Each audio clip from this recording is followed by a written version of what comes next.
There are multiple types of macrophages with many different functions. In this video, I'm going to talk about one specific aspect of macrophage function, and that's what happens after a wound. How do macrophages become involved in inflammation and phagocytosis of bacteria? Here we have a wound invading bacteria, and on the surface of those bacteria are projecting lipopolysaccharides. This is a component of a bacterial cell wall. And a major group of bacteria have lipopolysaccharide, and so lipopolysaccharide is a reliable indicator of bacteria. Macrophages can be moving through your blood and in between cells in the extracellular fluid, and macrophages have surface LPS receptors. So here is a surface LPS receptor, and that receptor can bind to the LPS on a bacterium.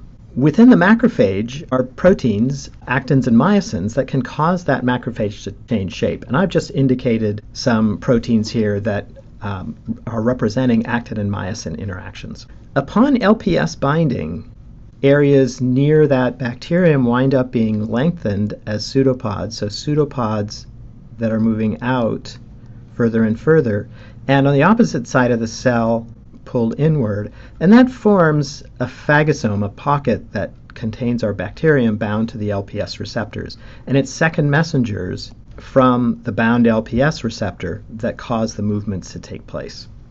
Once inside the phagosome, that causes a lysosome to fuse and empty its contents. The contents are enzymes and reactive molecules that start breaking up the bacterium. That also activates a second messenger pathway, causing vesicles to be released through mechanisms we've talked about before, and secretion of small messenger molecules. These are specifically a cytokine, a messenger molecule from macrophages that in this case causes inflammation. So this inflammatory cytokine is being released by macrophages in the area of the wound. Somewhere near the wound are capillaries, and I'm showing here some of the endothelial cells. Remember that capillaries are leaky. There are gaps between them. The inflammatory cytokine can move in between these gaps and get into the blood. Here's the inflammatory cytokine receptor that matches the cytokine. Notice elsewhere we have LPS receptors. I've drawn them with these little squares, the inflammatory cytokine receptors, these little triangles. That process, binding, again, activates a second messenger pathway. That second messenger pathway now causes the macrophage to become amoeboid. And in addition to that, the inflammatory cytokines affect receptors associated with the capillary, and the capillaries increase the gaps between these cells. So cytokines expand the gaps. Our macrophage, now amoeboid, moves out through these gaps and into the extracellular fluid, extracellular space between cells, and of course this only happens in the region where there's been inflammatory cytokine. Because these gaps have expanded, more fluid exits the capillary.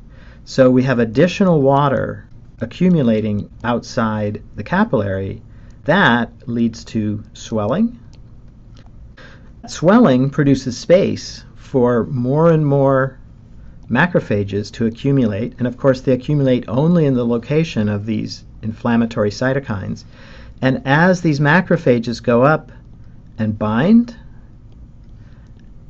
and then ingest, fuse with a lysosome, and activate this second messenger pathway, that then releases even more inflammatory cytokines. So as long as there are bacteria here, more macrophages coming in, more binding, they will continue to release inflammatory cytokines, which will attract yet more macrophages. As the macrophages begin to win over the bacteria, the process starts to decrease. You have less inflammatory cytokines, fewer macrophages. These macrophages are exposed to toxins from the bacteria. Often a lot of the macrophages die, and that's some of the pus that forms the remains of macrophages and the bacteria they've been destroying.